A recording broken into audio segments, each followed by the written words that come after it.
ناظرین، ایک مشہور کہاوت ہے کہ اگر آپ نہیں جانتے تو ایسے شخص کے پاس جائیں جس کے پاس علم ہے، جو جانتا ہے کہ آپ کے سوالوں کے جواب کیا ہیں، مگر اس کے لیے سب سے پہلی شرط یہ ہے کہ آپ کو اس چیز کو ماننا ہے کہ آپ کو علم نہیں۔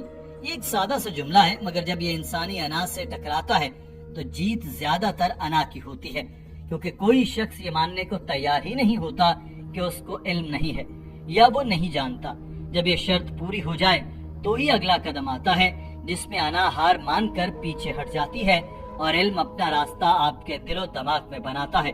مگر یہاں یہ چیز بھی اہم ہے کہ صرف یہ ماننا کہ مجھے علم نہیں ہے کافی نہیں، بلکہ آپ کو سوال کرنے کے آداب سے آگاہی ہونا بھی ضروری ہے۔ غیر ضروری، کم فہم، کم علم اور بے تکے سوالات اکثر سبکی کا باعث ہی بنتے ہیں، جو آج ہماری ویڈیو کا موضوع بھی ہے۔ ناظرین، ڈاکٹر ذاکر نائک کو غصہ بہت کم آتا ہے، مگر جب آتا ہے تو سامنے والے کی ٹھیک ٹھاک کلاس بھی کر دیتے ہیں، اور بغیر تصحیح کیے نہ صرف ڈانٹتے ہیں بلکہ ساتھ ساتھ علم کی برسات بھی کرتے جاتے ہیں۔ آج کی ویڈیو میں آپ ڈاکٹر صاحب کو جلال میں دیکھیں گے، کیونکہ ایک خاتون نے ان سے ایسا سوال کیا تھا کہ کوئی اور عالم ہوتا تو شاید اس کا جواب ہی نہ دیتا، مگر ڈاکٹر صاحب نے غصے پر قابو کر کے نہ صرف اس خاتون کے سوال کا جواب دیا بلکہ اس کی ایسی تنبیہ بھی کی کہ وہ آئندہ ایسا سوال کرنے سے پہلے بہت مرتبہ سوچے گی۔ تو بغیر کوئی وقت ضائع کیے آپ کو ویڈیو کی طرف لے چلتے ہیں۔ ناظرین، ڈاکٹر ذاکر نائک فلپین میں اپنے لیکچر کے سلسلے میں موجود تھے، جہاں سوال و جواب کا سیشن چل رہا تھا۔ اسی سیشن کے دوران ایک خاتون مائک پر آئی، اس نے بتایا کہ اس کے تعلق فلپین سے ہے، وہ عیسائی گھرانے میں پیدا ہوئی اور اب مسلمان ہو چکی ہے، اور اسلام قبول کرنے کے بعد اس نے اپنا نام عائشہ رکھا ہے۔ ناظرین، اس نے سوال پوچھا کہ میں نے اکثر دیکھا ہے کہ مسلمان کہیں بھی ہوں وہ یہ کہتے ہیں کہ وہ باقیوں سے بہتر ہیں۔ مثال کے طور پر میں جب عیسائی تھی تو یہ باتیں سنی، پھر مسلمان ہو گئی تو مسلمانوں میں اٹھنا بیٹھنا شروع کر دیا، تب بھی یہی باتیں عام تھیں کہ ہم مسلمان عیسائی اور باقی مذاہب سے بہتر ہیں۔ ہمیں ایسا نہیں کرنا چاہیے، بلکہ اس کی بجائے ہمیں رول ماڈل بن کر ان کو دکھانا چاہیے کہ مسلمان ایسے ہوتے ہیں، تاکہ ہمارے کہے بغیر ہی وہ ہم سے متاثر ہو جائیں۔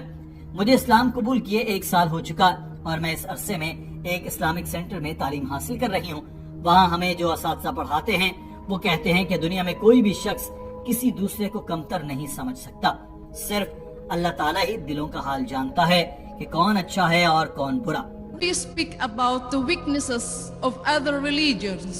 Why don't we show the good things as the models against them?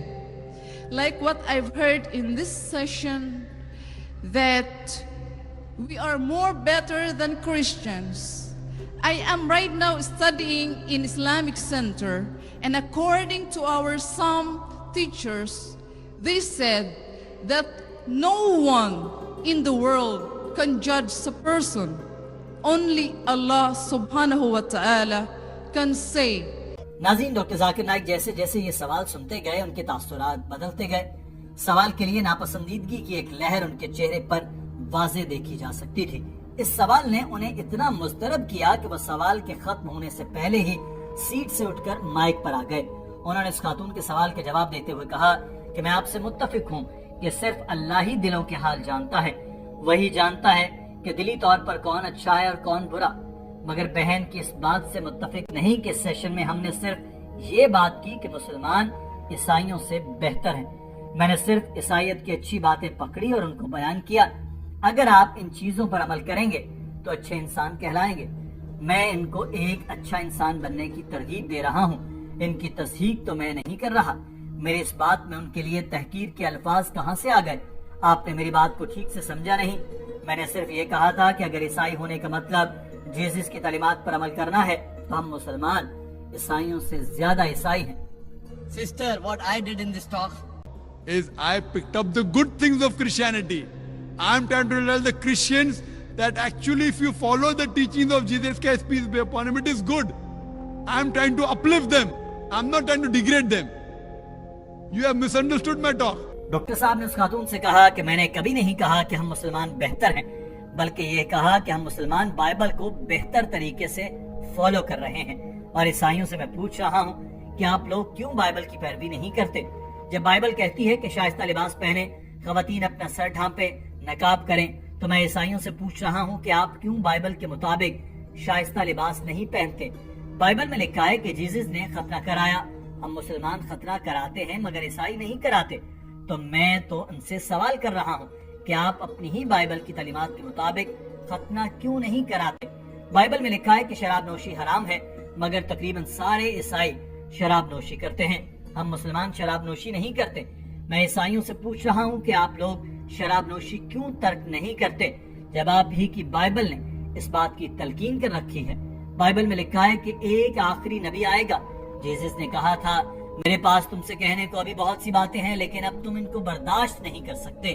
لیکن جب وہ سچائی کی روح آئے گا وہ آپ کو تمام سچائی میں رہنمائی کرے گا، کیونکہ وہ اپنی طرف سے نہیں بولے گا لیکن جو کچھ وہ سنے گا وہی کہے گا. وہ مجھے جلال دے گا کیونکہ وہ مجھ سے لے گا اور تم کو بتائے گا. یہ اشارہ آخری نبی حضرت محمد صلی اللہ علیہ وسلم کی طرف تھا مگر عیسائی اس کو نہیں مانتے. وہ کیوں ایسا کرتے ہیں؟ میں تو ان سے یہ سوال کر رہا ہوں. ان کے اسلام قبول نہ کرنے میں عیسائیوں کا اپنا کم علم ہے. جب اسلام کی دعوت ملے تو لوگ سوچتے ہیں کہ عیسائیت میں تو بڑی آزادی ہے، میں جو چاہے کر سکتا ہوں. مگر اسلام قبول کر لیا تو مجھے شراب نوشی چھوڑنی پڑے گی، لڑکیوں کے ساتھ ڈیٹ پر نہیں جا پاؤں گا، کلبوں میں جا کر ناچ گانا کیسے کروں گا، اور بھی جو چیزیں اسلام میں حرام ہیں وہ میں کیسے کروں گا. مگر وہ یہ نہیں سوچتے کہ یہی چیزیں تو بائبل میں بھی ہیں جنہیں چھوڑنے کا جیسس نے حکم دے رکھا ہے. لوگ اپنی دنیاوی خواہشات چھوڑنے کو تیار نہیں ہیں تو ان کی دنیاوی خواہشات کو ختم کر کے ان کی آخرت درست کرنا چاہتا ہوں. کیا یہ غلط ہے یا پھر آپ کے نزدیک میرے بڑائی بیان کرنے کا ایک انداز ہے؟ اور جس چیز پر آپ اعتراض کر رہی ہیں وہ صرف میرا طریقہ نہیں ہے بلکہ یہ اللہ تعالیٰ کا طریقہ ہے. اللہ نے ہمیں ہدایت کی کہ ایسا کرو. اگر آپ میرے اس طرز عمل کو غلط کہہ رہی ہیں جو اللہ تعالیٰ کے بتائے طریقے پر عمل کر رہا ہوں تو آپ کہہ رہی ہیں کہ نعوذ باللہ اللہ غلط ہے. That we are better than them. I'm trying to say that at least let us agree to follow what is common. Again, this is not my technique. It is what our Creator Allah has told us. It is not my style. Allah is telling me to do this. If you say it is wrong, then you are telling Allah is wrong. Doctor صاحب یہاں پر اس بیتو کے سوال پر اس خاتون پر پوری طرح سے غصے ہو چکے تھے. انہوں نے اس خاتون کو بتایا کہ قرآن میں اللہ تعالیٰ نے کہا کہ ان باتوں پر آ جائیں جو سب میں مشترک ہے. ان میں سب سے پہلی بات یہ ہے کہ اللہ ایک ہے، ہم اس کے سوا کسی کی عبادت نہیں کرتے. تو اس ہدایت کے مطابق ہمیں غیر مسلموں کو اللہ تعالیٰ کا پیغام پہنچانا ہے. میں بھی یہی کر رہا ہوں، اللہ تعالیٰ کا پیغام ہی غیر مسلموں تک پہنچا رہا ہوں. Allah says in Surah Al-Imran chapter 3 verse 64, Ta'ala wila kalmatin sawa'im bainana bainakum. Come to common terms as between us and you. Which is the first term? Allah na'budu illallah. That we worship none but Allah. So we have to convey the message to the non-Muslims that come to common terms, and the best term is that worship only one God. Doctor Zakir Naik نے اس خاتون کو کچھ کہا بھی نہیں اور سب کچھ کہہ بھی گئے. وہاں بیٹھے ہر شخص نے محسوس کیا کہ واقعی ڈاکٹر صاحب کی بات صحیح ہے. سوال کرنے کا طریقہ اور سلیقہ آنا چاہیے.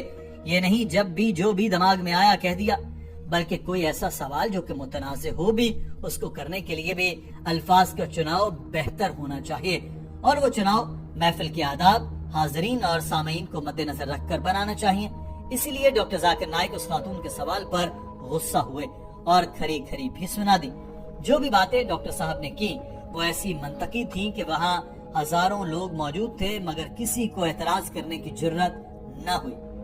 ناظرین، آپ کا اس معاملے میں کیا کہنا ہے؟